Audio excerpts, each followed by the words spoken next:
Hello and welcome to Carmelite Conversations. This is Frances Harry. We had a special celebration for St. Therese on her feast day, and we had a wonderful presentation that I'd really like to share with you. It is my delight now to introduce you to our guest speaker, Colleen Sollinger. She's been with the Dayton Secular Discalced Carmelite community since 2009, and if you ask her who her favorite Carmelite saint is, her answer will be whoever she is currently studying. However, the one who drew her into Carmel is St. Therese, the little flower, so she is honored to be able to give this talk. She's also walked in the footsteps of St. Therese, having visited Lisieux herself. She's been a guest several times on Carmelite Conversations and on our podcast, and is one of the formation leaders for the Dayton Secular Order of Discalced Carmelites. Her talk is entitled Making Sense of Suffering with St. Therese. Please welcome Colleen Sollinger. Good evening and happy feast day. Tonight we're going to consider making sense of suffering with St. Therese, with a God who makes all things new. While some of the stories I will share can be found in her famous Story of a Soul, quite a few come from Last Conversations, which can be considered a sequel to Story of a Soul, and the two-volume Letters, Correspondence to and from St. Therese. The subject for tonight's talk, Making Sense of Suffering, was an obvious choice. We've heard a lot about how our area is seeking healing after suffering natural disaster and an act of violence that both made international news. The secular answer to dealing with suffering is to show that you aren't defined by your tragedy, your illness, or your suffering. It's called self-care, those things that you do to help your well-being during times of distress, getting enough rest and proper nourishment, going for a walk, getting outdoors, keeping focused on positive things, smiling to a stranger, finding your support system. And surely this advice is a Catholic approach as well. What the secular world tells us isn't wrong. It's an incomplete picture, though. For believers, the only way to truly come to terms with suffering is to look at God himself, to God who promises, "Behold, I make all things new." Don't let anyone tell you that St. Therese didn't understand suffering just because she grew up in a sheltered family, entered a cloistered convent, and died young. Her life was touched by it from the start. Therese Martin was only 4 years old when she lost her mother to cancer. She herself had fragile health during her childhood. She was separated from two of her older sisters when they went off to the convent, the same sisters who had stepped in to raise her after their mother died. But there were other losses as well.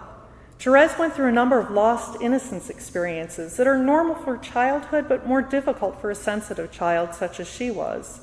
She was shunned by her peers at school because she was smarter than those her age, but also socially awkward. She was easily hurt by the ordinary impatience or cross look from a loved one. As well, Therese's journey to the convent was a rocky one. She heard the call to Carmel at a very early age and felt convinced that she was not meant to wait long to enter. No one believed that a girl of 15 could make the decision to commit to the demanding lifestyle of a cloistered community. Even appealing directly to the Pope, which Therese did do on a pilgrimage to Italy, didn't bring an end to the struggle to enter Carmel. Once Therese was in the convent, she bore a number of crosses. There were instances where she overheard how little she was esteemed by fellow sisters in religion. A handful of the Carmelite sisters felt that having so many members of the Martin family in the convent meant that Therese's life was made easy. In reality, Therese was making constant interior sacrifices to not turn to her sisters for comfort during trials. As well, there were times where Therese felt she was never seen as anything other than the littlest by family members who were also Carmelites. There were worries beyond the convent walls as well. The Martin sisters, both the cloistered and the ones still at home, suffered greatly during their father's physical and mental decline. His tendency to wander off made caring for him too difficult for Céline, the one sister who was left at home. Thus, he was put into a mental institution for round-the-clock care. The Martin sisters had to endure the unkind tales of the town gossips, who blamed his decline on those selfish daughters who abandoned him for the convent. The most well-known suffering Therese faced was the tuberculosis that took her life in the end. Once the tuberculosis began its work on her, Therese endured physical sufferings that were so bad, she told her sister, "What a grace it is to have faith. If I had no faith, I would have inflicted death on myself without hesitating a moment." She went so far as to warn, "Watch carefully, mother, when you will have patients a prey to violent pains. Don't leave them near any medications that are poisonous. I assure you, it needs only a second when one suffers intensely to lose one's reason. Then one would easily poison oneself." As well, Therese suffered from a crisis of faith, unknown even to those living with her, as she shared this only near the end of her life. We're going to consider this important factor in just a bit, but for now, it's important to know that the crisis of faith contributed greatly to her distress.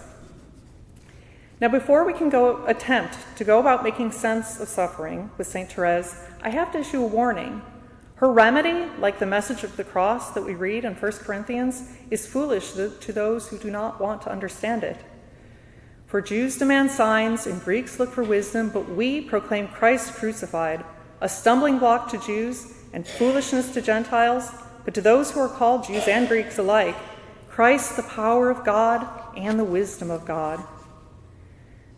The manner in which Therese made sense of suffering was to accept it out of her love for God, to use it as an act of oblation in order to help save souls. The way she did this was in the practice of hidden virtue. This practice is well known. People call it her little way. When Pope Benedict XV gave her the title Venerable, he declared her practice of virtue to be heroic. Therese took it very much to heart that our sufferings can be united with those of Christ and thus used to save souls.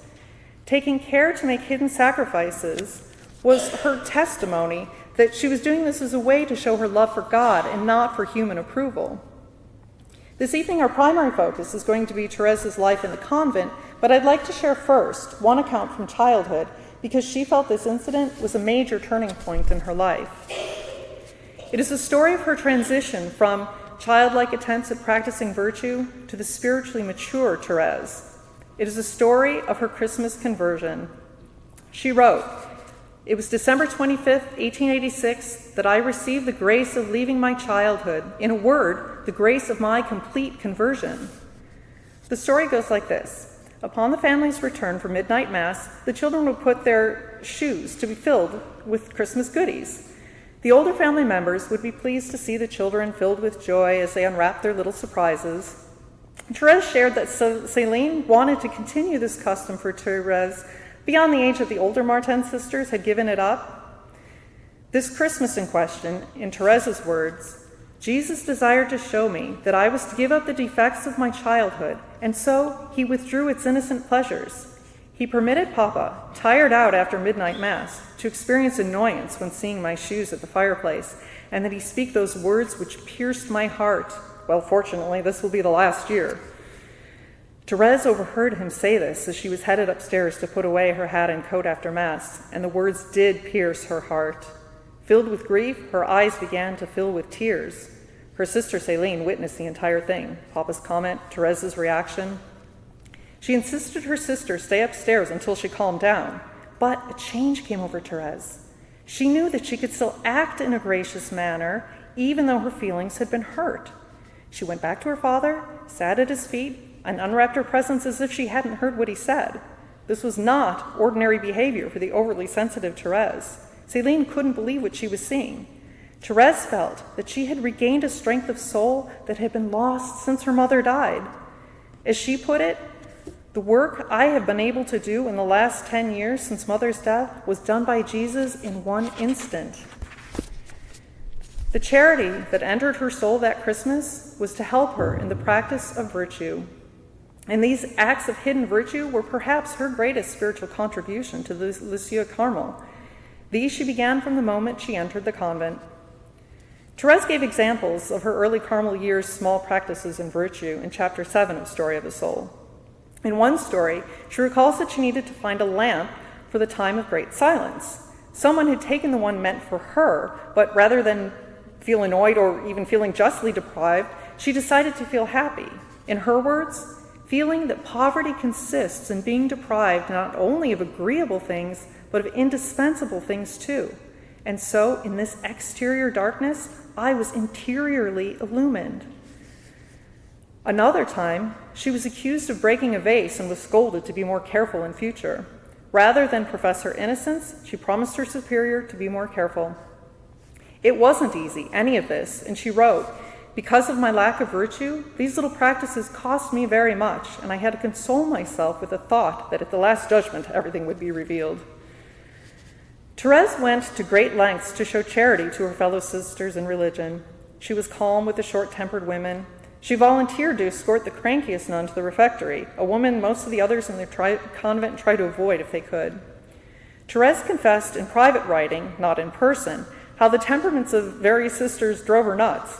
Still, she was charitable. No one guessed Therese's true feelings. In fact, Therese wrote in Story of a Soul about one of the sisters she had a hard time liking. So well did Therese treat this sister with love that it wasn't until years after Therese's death that the sister recognized herself as the one mentioned in the Story of the Soul. Therese's struggles weren't hidden just from people who didn't know her well. Even her sisters and cousin in the Carmel were ignorant of Therese's sufferings and her desire to make the supreme act of sacrifice. Towards the end of Therese's life, she confided in her sister Pauline, who was prioress of the Carmel at the time, that "I've suffered from the cold in Carmel even to the point of dying from it." And Pauline added, "I was astonished to hear her speak in this way, because in the wintertime, her conduct revealed nothing of her suffering. Not even in the coldest weather did I see her rub her hands together or walk more rapidly or bend over more than was her usual habit, as all of us naturally do when we are cold." As her body was being ravaged by the tuberculosis, Therese strived to keep her mood pleasant and easygoing for her visitors to her sickbed. She was polite to sisters who interrupted her sleep. She accepted as a sacrifice when someone would sit on the end of her bed, the movement causing her great physical pain. Even in her last days, weak though she was, the sister shared how she would use humor to keep up everyone's spirits. Sister Marie of the Eucharist, who was her own cousin Marie, shared, "Then she began to amuse herself by talking about everything that would happen at her death. Because of the way she did this, whereas we should have been crying, she had us bursting out with peals of laughter, so amusing was she."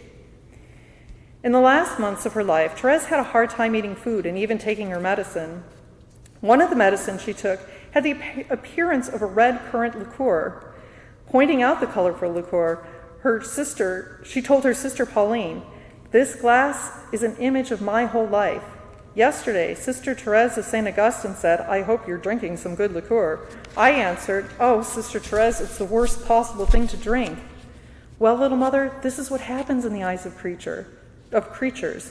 It always seemed to them that I was drinking exquisite liqueurs, and it was bitterness." But then, characteristic of Therese, she corrected herself, "But no, my life hasn't been bitter, because I knew how to turn all bitterness into something joyful and sweet." About 6 weeks before she died, she stated, "The devil is around me. I don't see him, but I feel him. He is tormenting me. He is holding me with an iron hand to prevent me from taking the slightest relief. He is increasing my pains in order to make me despair, and I can no longer pray. I can only look at the Blessed Virgin and say, 'Jesus.'" She said that she could no longer pray, but wasn't her inability to do anything other than say the name Jesus, offering her entire self, some of the most powerful praying she had ever done? 1 Thessalonians 5:17 tells us to pray without ceasing, and Therese made her whole life a prayer as soon as she started making an effort to offer up every little thing that pops up in everyday life. But certainly, she was surrendering all here in the midst of her physical torment. Our modern-day church leader, Cardinal Robert Sarah, tells us, prayer must become our innermost respiration. Isn't it interesting that one of the best examples of someone who prayed just like this is the same person whose physical body was literally suffocating? Now, these are all examples of how she put the little way into practice. I want to go back to what I said a few minutes ago about the manner in which Therese made sense of suffering. That was to accept it out of love for God and use it as an act of oblation in order to help save souls. Her love for God, and blossoming from that, her love for all souls. This was her motivating factor in everything. She believed in God's promise, "Behold, I make all things new." Therese wrote, "If I had been rich, I would have found it impossible to see a poor person going hungry without giving him my possessions. And in the same way, when I gain any spiritual treasures, feeling that at this very moment there are souls in danger of being lost and falling into hell, I give them what I possess, and I have not yet found a moment when I can say, now I'm going to work for myself. And she was still determined, even when just living life became so difficult for her. It is true I'm exhausting myself, but you know what gives me strength? Well, I am walking for a missionary. I think that over there, far away, one of them is perhaps exhausted in his apostolic endeavors, and to lessen his fatigue, I offer mine to God. At one point, Mother Agnes, that's her sister Pauline, asked her if she wanted to acquire merits for her sacrifices. Therese answered, yes, but not for myself, for poor sinners, for the needs of the whole church, finally, to cast flowers upon everybody, the just and sinners. Even if she ended up with nothing in the end, so confident was she that the graces she received could be passed along to other souls, she was willing to give up her heavenly treasures for others. She wrote, in the evening of this life, I shall appear before you with empty hands, for I do not ask you, Lord, to count my works. I want no other throne, no other crown, but you, my beloved. I want you to remember this from tonight's stories about St. Therese. Remember the spiritual suffering she was going through during her time in the convent, and certainly during the last year and a half of her life. While she was plagued with doubts, darkness, and anguish, she still believed in embracing it and offering it as well. The Carmelite priest and author, Father Mark Foley, calls this spiritual crisis of hers the uncertain certainty. He describes a period in which she suffered agonizing doubts regarding the existence of heaven, the meaning of her vocation, and God's love for her. She experienced this agony even as she still lived as a person of faith. Here's an example of some of the things she was feeling near the end.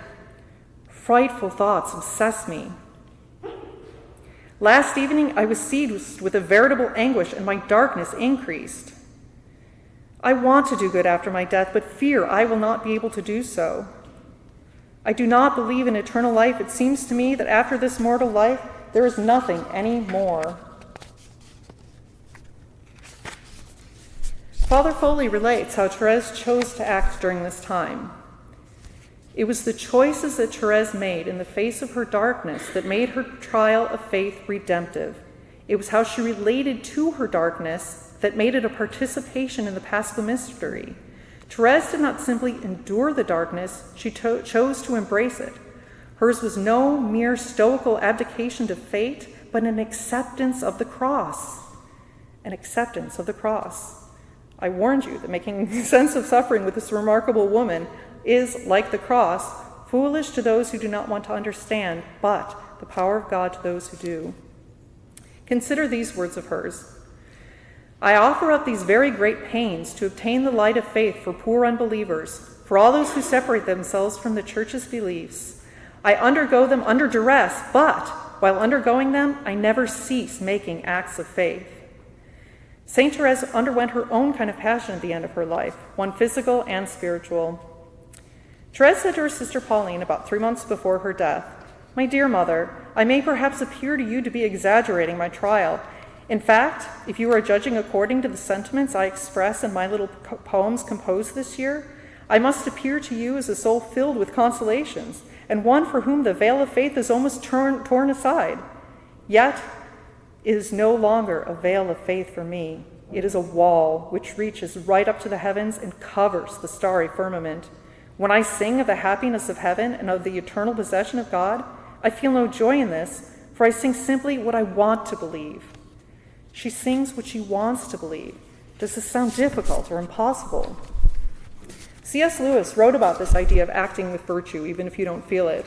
For Mere Christianity, there's a story about someone who had to wear a mask which made him look much nicer than he really was. He had to wear it for years, and when he took it off, he found his own face had grown to fit it. He was now really beautiful.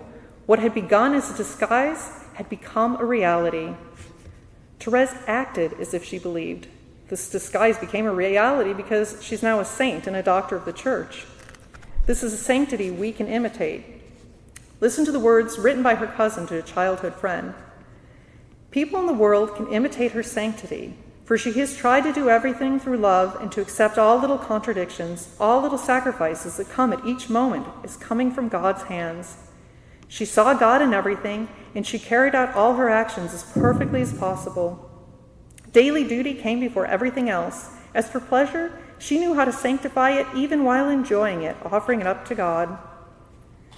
Therese's last weeks on earth were extremely difficult, and she did do those things that modern medicine and psychology recognize as beneficial, those things recommended as self-care in the 21st century. She did her best in a painful situation to eat and drink as the doctors prescribed. She was wheeled into the out-of-doors for fresh air. She tried to engage pleasantly with her community, and her way of focusing on the positive was to surrender herself to God, confident that her oblation would be used to help others. She fortifies us from her place of weakness. Only weeks before her death, she had this to say: "Many souls say, 'I don't have the strength to accomplish this sacrifice.' Let them do then what I did, exert a great effort. God never refuses that first grace that gives one the courage to act. Afterwards, the heart is strengthened and one advances from victory to victory." We know Therese suffered. We know she sacrificed. We know she accepted this for love of God. I know, a folly to unbelievers, but hope to those of us who believe. Like St. Therese, we make sense of suffering by giving everything to God and then allowing Him to make all things new again.